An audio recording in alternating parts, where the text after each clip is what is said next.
Hello everyone, welcome back again. तो आगे एक नई वीडियो के साथ जिसमें हम करने वाले हैं टॉप 10 क्वेश्चंस फ्रॉम बायोलॉजी। और आज हम करेंगे from the chapter molecular basis of inheritance. Question number 1 पढ़ते हैं बच्चा। ये कह रहा है write the dual purpose served by deoxyribo nucleoside triphosphate in polymerisation. तो याद रखो डीऑक्सीराइबो न्यूक्लियोसाइड ट्राइफॉस्फेट, जिसको डीएनटीपीएस से डिनोट कर सकते हो, सर्व करता है ड्यूअल पर्पस ऑफ पहला एक्टिंग एज अ सबस्ट्रेट, दूसरा प्रोवाइडिंग एनर्जी जो कि मिलती है फ्रॉम टू टर्मिनल फॉस्फेट से। क्वेश्चन नंबर 2 कह रहा है बच्चा name the technique by which gene expression can be controlled with the help of RNA molecule. तो याद रखो उस टेक्निक का नाम बच्चा आरएनए इंटरफेरेंस। बाकी क्वेश्चन में से कॉपी कर देना। Is the technique by which gene expression can be controlled with the help of RNA molecule. Question number 3 में कह रहा है बच्चा name one amino acid which is coded by only one codon. वो है हमारा मीथियोनाइन। क्वेश्चन नंबर 4 में कह रहा है predict the effect if the codon UAU coding for an amino acid at 25th position of a polypeptide of 50 amino acid is mutated to UAA. तो याद रखो if the codon at the 25th position is mutated to UAA, a polypeptide of 24 amino acid will be formed as UAA is a stop codon. तो ये चारों question बहुत ही important है। Question number 5 again बहुत ही important for this exam. Question number 5 में कह रहा है बच्चा which methodology is used while sequencing the total DNA from a cell. Explain करो इसको डिटेल में। आएगा तो बच्चा ये 5 मार्क के लिए आएगा। तो याद रखना द ह्यूमन जीनोम प्रोजेक्ट, जिसको हम एचजीपी बोलते हैं, यूज करा जाता है इन सीक्वेंसिंग ऑफ डीएनए। और इस सीक्वेंसिंग में जो ऑफ डीएनए जो स्टेप्स लगते हैं वो ये सारे हैं। सबसे पहला स्टेप क्या होता है बच्चा? आइसोलेशन, यानी कि आइसोलेट होता है the total content of DNA of a cell by sequence annotation method, right. दूसरा पॉइंट है बच्चा कन्वर्ट करा जाता है डीएनए को into random fragments of smaller size by using endonuclease enzyme and clone the DNA in suitable host by using specialised vector. Step number 3 है बच्चा the pieces of DNA are amplified by the polymerase chain reaction, जिसको हम PCR भी बोल सकते हैं। Then step number 4 में क्या होता है? The fragments are sequenced by automated DNA sequencers and these are then arranged based on some overlapping regions. Last step है बच्चा स्पेशलाइज्ड कंप्यूटर प्रोग्राम डेवलप किए जाते हैं for the alignment of these sequences and these sequences are subsequently annotated and assign to each chromosome. तो ये बहुत ही अच्छे से लर्न कर लेना, 5 मार्क के लिए बहुत ही इंपॉर्टेंट क्वेश्चन है। ये रहा क्वेश्चन नंबर 6। क्वेश्चन नंबर 6 पे कह रहा है differentiate between DNA and RNA. तो डीएनए और आरएनए के बीच में डिफरेंशिएशन करता है। पहला पॉइंट कह रहा है बच्चा डीएनए के लिए it is double stranded, whereas RNA में कह रहा है बच्चा it is single stranded. Similarly दूसरे पॉइंट की बात करें तो दूसरे पॉइंट में कह रहा है बच्चा it is the genetic material in all living organism, whereas RNA की बात करें तो it is the genetic material in some viruses only. इसमें जो शुगर मोइटी प्रेजेंट होती है वो होती है डीऑक्सीराइबोस, वेयरएज आरएनए में जो शुगर मोइटी प्रेजेंट होती है वो होती है राइबोस। फोर्थ पॉइंट कह रहा है बच्चा it is chemically less reactive लेकिन स्ट्रक्चरली मोर स्टेबल होता है, वेयरएज आरएनए इसका जस्ट उल्टा होता है। It is chemically more reactive लेकिन स्ट्रक्चरली लेस रिएक्टिव होता है। फिफ्थ पॉइंट में कह रहा है बच्चा it usually occur inside the nucleus, nucleus के अंदर पाया जाता है and in some cell organelles भी पाया जाता है।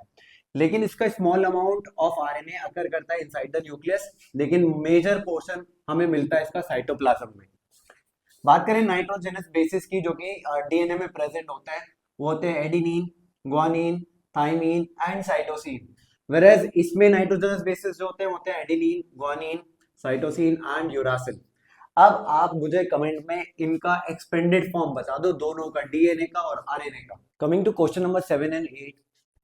क्वेश्चन नंबर 7 में कह रहा है बच्चा although a prokaryotic cell has no defined nucleus yet DNA is not scattered throughout the cell.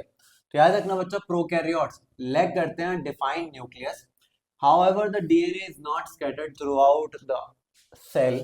This is due to the fact that the negatively charge DNA वो हेल्ड होता है with some positively charge protein in nucleoid और the middle region, right. Question number 8 कह रहा है बच्चा carefully examine structures A and B of pentose sugar given. ये दे रखे A and B, which one of the two is more reactive or give reason। याद रखो बच्चों, स्ट्रक्चर नंबर ए हमारा है राइबोस शुगर, राइबोस शुगर, और structure number B है हमारा डीऑक्सी राइबोस शुगर। अब आपने कैसे पहचाना सर ये राइबोस शुगर है और ये डीऑक्सी राइबोस शुगर है? तो याद रखो बच्चों, राइबोस में कार्बन नंबर 2 पे, कार्बन नंबर 2 पे हमारा प्रेजेंट होता है OH group, whereas in deoxyribose हमारा कार्बन नंबर 2 पे प्रेजेंट होता है सिर्फ हाइड्रोजन। तो this is the major difference, major difference जिससे आप पता लगा सकते हो कौन सा वाला राइबोस है एंड कौन सा वाला डीऑक्सी राइबोस है। और साथ ही साथ आपको ये भी पता होना चाहिए कि राइबोस जो होता है केमिकली ज्यादा रिएक्टिव होता है as compare to deoxyribose. तो मैंने रीजन भी लिख दिया है दैट स्ट्रक्चर ए जो कि राइबोस शुगर है present in every nucleotide of RNA, ज्यादा रिएक्टिव है, making RNA highly reactive, labile and easily degradable compare to DNA. Question number 9 बहुत ही ज्यादा इंपॉर्टेंट इस एग्जाम के लिए। क्वेश्चन नंबर 9 कह रहा है बच्चा ब्रीफली डिस्क्राइब करो the technique employed in DNA fingerprinting. आपको पता होना चाहिए डीएनए फिंगरप्रिंटिंग एक ऐसा लेबोरेटरी टेक्निक है जो यूज करता है कॉम्बिनेशन ऑफ स्टेप्स को to identify a person unique DNA sequence. और इस डीएनए फिंगरप्रिंटिंग में जो स्टेप्स इंक्लूड होते हैं वो होते ही हैं, पहला डीएनए एक्सट्रैक्शन, दूसरा एम्प्लीफिकेशन, तीसरा कटिंग, चौथा सेपरेशन, पांचवा ट्रांसफर, छठा लेबलिंग, सातवां विजुअलाइजेशन और आठवां कंपैरिजन। बहुत ही इंपॉर्टेंट एग्जाम है, 4-5 बार लिखकर जरूर प्रैक्टिस कर लेना। देखो डीएनए एक्सट्रैक्शन में क्या होता है, आइसोलेशन होता है डीएनए का सेल से यूजिंग अ प्रोसेस जिसको हम बोलते हैं सेल लाइसिस। दूसरा बच्चा एम्प्लीफिकेशन में हम क्या करते हैं, using PCR to multiply DNA fragments. Third cutting में हम करते हैं बच्चे using restriction enzymes to cut DNA into fragments of different sizes.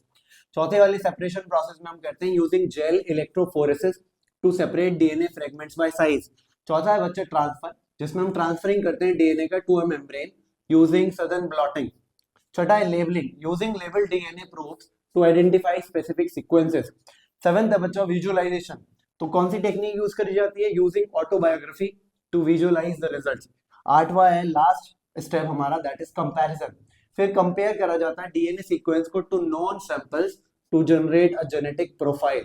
तो ये बहुत ही इंपॉर्टेंट क्वेश्चन है। ये रहा question number last. Question number 10 कह रहा है बच्चा write some characteristics of genetic material, कुछ विशेषताएं लिखो जेनेटिक मटेरियल की। तो देखो ये रही कुछ कैरेक्टरिस्टिक, पहला it should be able to replicate, दूसरा it should be chemically and structurally stable, third it should provide scope for slow change यानी कि mutation that are required for evolution, चौथा it should be able to express itself in the form of Mendelian characters, right. इसी का B part कह रहा है बच्चों why is DNA molecule considered as a better heredity material than RNA molecule. तो DNA को इसलिए कंसीडर करा जाता है बच्चा better genetic material than RNA क्योंकि इसकी बहुत ज्यादा हाई स्टेबिलिटी होती है एंड लो रिएक्टिविटी होती है। लेकिन आरएनए की बात करें तो वो ज्यादा रिएक्टिव होता है, तो जिसकी वजह से वो आसानी से डिग्रेड कर जाता है, राइट। क्वेश्चन नंबर सी में कह रहा है बच्चा state the central dogma as proposed by Francis Crick. तो याद रखो सेंट्रल डोगमा ये स्टेट करता है that there is one way और unidirectional flow of information from master copy DNA to working copy RNA जिसको हम ट्रांसक्रिप्शन बोलते हैं, and from working copy RNA to building plan of polypeptide chain जिसको हम ट्रांसलेशन बोलते हैं। यार तो मैंने देखो लिख भी दिया डीएनए का ट्रांसक्रिप्शन होता है तो बनता है मैसेंजर आरएनए, फिर इसका ट्रांसलेशन होता है तो बनती है पॉलीपेप्टाइड चेन। बात करें central dogma of molecular biology was proposed by Crick in 1958, जिसको हम ऐसे भी लिख सकते हैं। देखो डीएनए का पहले रेप्लिकेशन होता है, फिर डीएनए बनता है, फिर डीएनए का ट्रांसक्रिप्शन होता है, मैसेंजर आरएनए बनता है, फिर मैसेंजर आरएनए का ट्रांसलेशन होता है, तो फिर अगेन पॉलीपेप्टाइड चेन बनती है। तो ये 10 क्वेश्चन बहुत ही इंपॉर्टेंट है, अगर कुछ भी नहीं करा तो सारी सीरीज के 10-10 इंपॉर्टेंट क्वेश्चन कर जाओ, बहुत अच्छे मार्क्स आ जाएंगे। इसी तरीके से क्वेश्चन नंबर लास्ट जो है ये आपके लिए होमवर्क है, आपको एक्सप्लेन करना है बच्चों translation, lac operon and genetic code. Thank you so much.